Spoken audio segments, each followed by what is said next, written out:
Okay, now that we're done with the definition of a real power, true or the average power, and we derive that from an instantaneous power, now let's talk about the other types of power in AC circuits. Now let's take a look at a pure resistive or a pure inductive circuit. So if we have, let's say, a pure inductive circuit here, there's no resistance in the circuit. Then if I apply a AC source with a voltage E. So there will be a current I in the circuit. Then let's call this L. Now, if I want to solve for the power on the inductor, the average power or P, and we know that P is just equal to E times I, the RMS power or the average power or the real power or the true power is just equal to the RMS value of the voltage times the RMS value of the current multiplied with the power factor cosine of theta, where theta is the angle between E and I. And we know that if it's a pure resistive or pure inductive circuit, what's the relationship between the voltage and the current, the pace of the voltage and the current? So from circuits 1, if it's an inductive circuit, because if let's say this is XL, so positive JXL, that's the reactance of the inductor. So if we want to solve for the current is just equal to I is just equal to the voltage, the RMS value of the voltage. If we let the voltage as our reference, so 0 degrees, the pace of the voltage is 0. And we divide it with our impedance, which is just JXL. JXL. So if we solve this, if you notice the XL, it has a J component. This is also the same as the angle 90. J is means angle 90 in polar. So if we divide this, this is just equal to the magnitude is E over XL. Then we subtract E minus 90. So the angle is just negative 90 degrees. So they are out of phase. The current and the voltage are out of phase by exactly 90 degrees. If it's inductive, then the current is lagging by 90 degrees. But in case of a capacitive circuit, a pure capacitive circuit, then instead of JXL, this will be negative JXC. So if it's negative, then what change is the angle here now become positive. So this means the current now is leading the voltage by 90 degrees. So therefore, these two components, we call this reactive components, XL and XC, inductive and capacitive. So the angle is always equal to 90 degrees, the between the voltage and the current. So if we solve for P is just equal to EI cosine of that angle, which is 90, can be negative or positive. Either way, this is still equal to 0. Cosine of 90 is equal to 0. So therefore, the power, the real power on the reactive component is always equal to 0. What does this mean? This means the pure inductive circuit, pure capacitive circuit, they don't consume power. They don't consume real power. And that makes sense. Why? Because we know that inductors and capacitors, these are devices, components that stores energy instead of dissipate energy, unlike the resistor or the resistive circuits, which dissipates the energy and converts it from electrical to a heat energy. But these two, they don't dissipate that energy. They store it.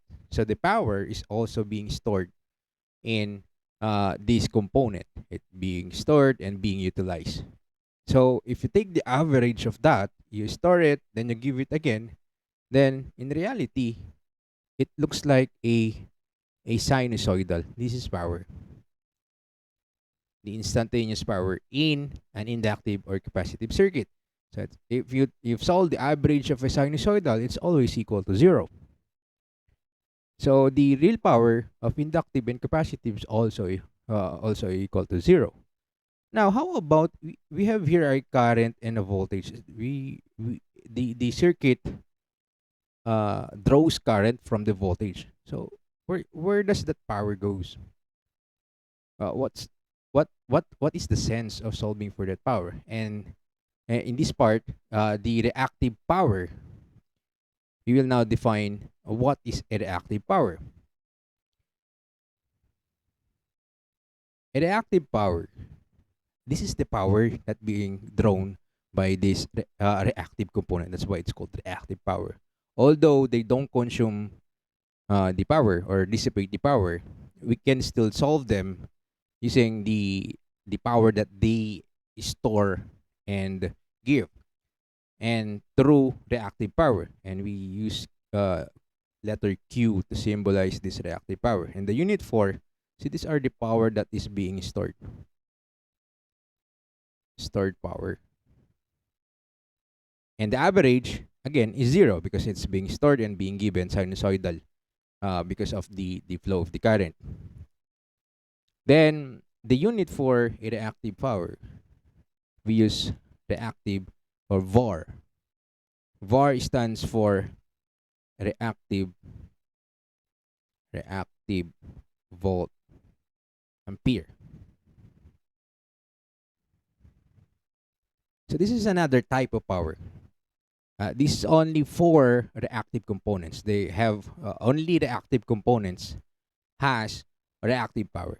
For resistive component, resistor, they have a true power or real power. Reactive power, they also call this one the phantom power. Phantom, because in reality, it doesn't exist. It's not being, it's unused power. This is unused power. There is still a power, but it's being unused. It's just given, taken, given, and taken. It's not dissipated into another form. So that's the reactive power. Now, how about the other power, the what we call the apparent power? The apparent power is actually the total or the combination of these two power, the real power or true power and the reactive power. The apparent power, apparent apparent power is the combination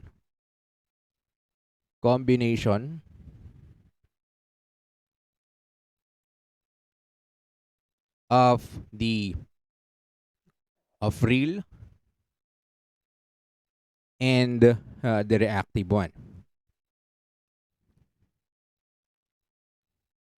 And it's measured in terms of volt ampere. So this is just measured in VA if it's in large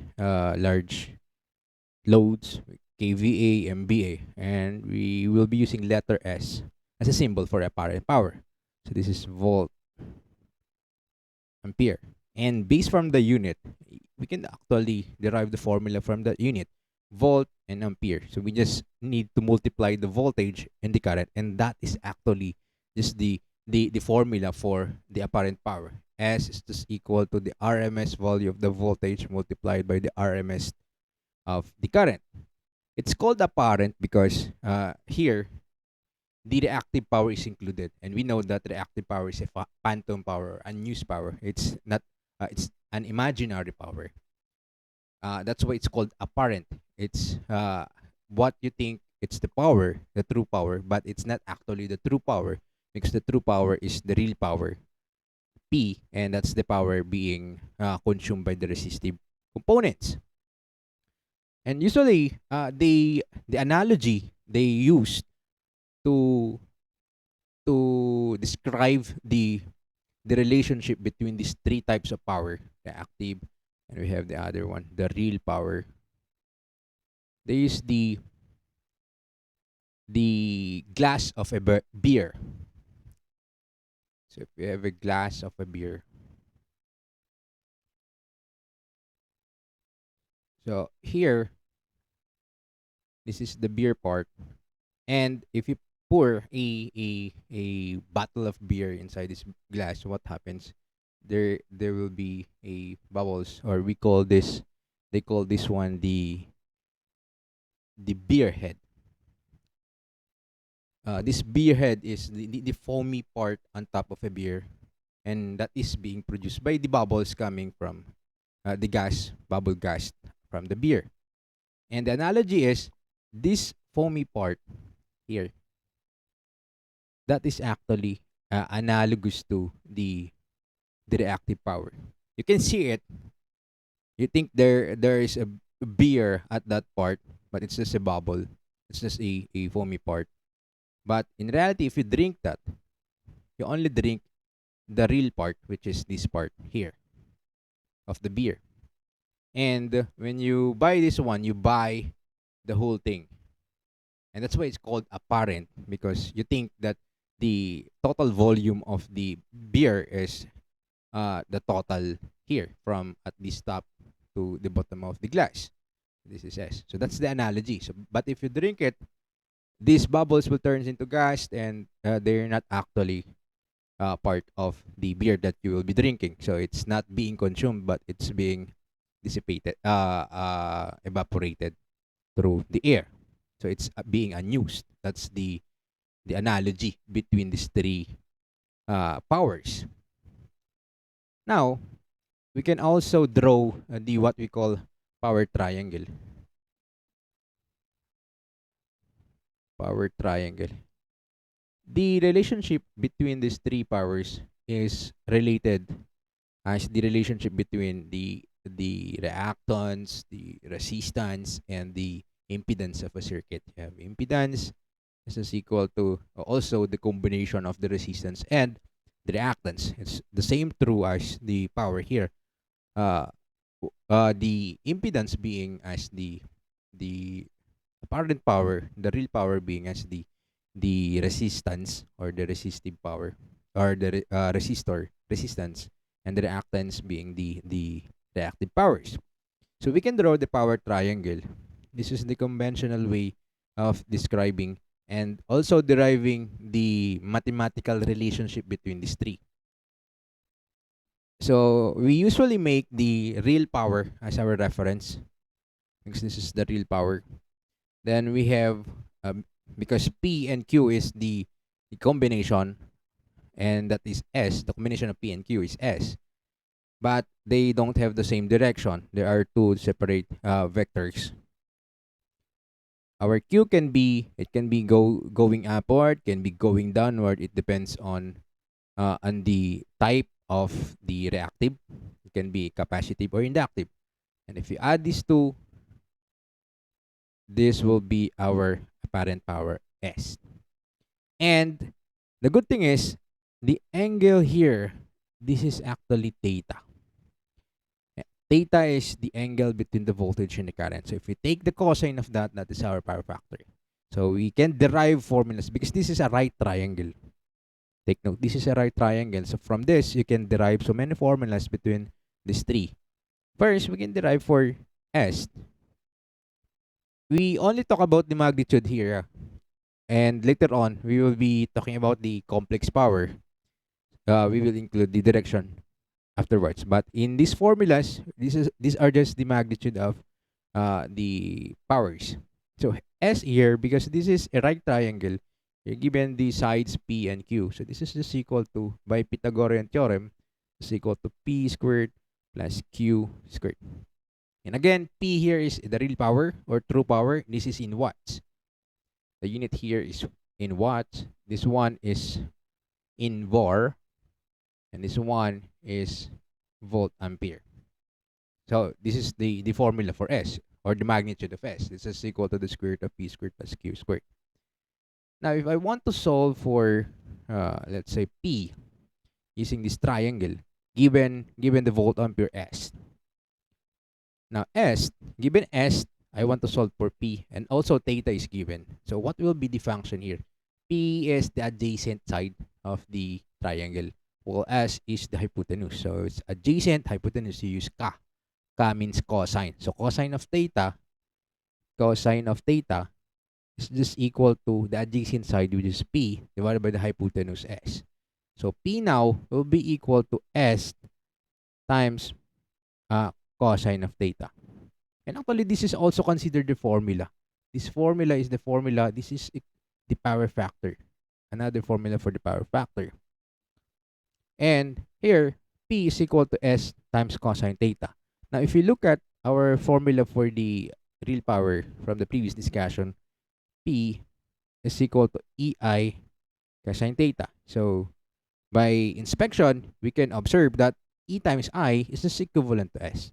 So, the formula for S is just E times I. And the unit for E is volt, the unit for current is ampere, so this is just volt ampere. I just wrote it here as is equal to E times I. For Q, how about Q? So for Q, if I solve for Q, this is the opposite side of the right triangle. So if it's opposite, it's sine theta. Sine theta. And that is equal to the opposite side, which is Q, divided by the hypotenuse X. And this sine theta here, if cosine theta is the power factor, sine theta, we call this one, this is called the reactive factor. Reactive factor. This is the ratio of the reactive power and the apparent power. And if you solve for Q, Q is just equal to S sine of theta, or this is the same as the voltage times the current sine of theta, or theta is the phase angle. So from that, this is the power triangle. This is the advantage of knowing the meaning of a power triangle. You can derive the formulas and relationship between these three powers without memorizing them, but by applying the concept of a right triangle. Then, so this is now these are the three different, the summary. We have the real power, we have the reactive power. Real power is the power that is being consumed by the circuit. Reactive power, this is the power that is being stored in the reactive components. Number 3, this is the combination of the two. We call it the apparent power. The unit here is watts, the unit here is var, and the unit here is volt ampere. So these are the different types of power in AC circuit.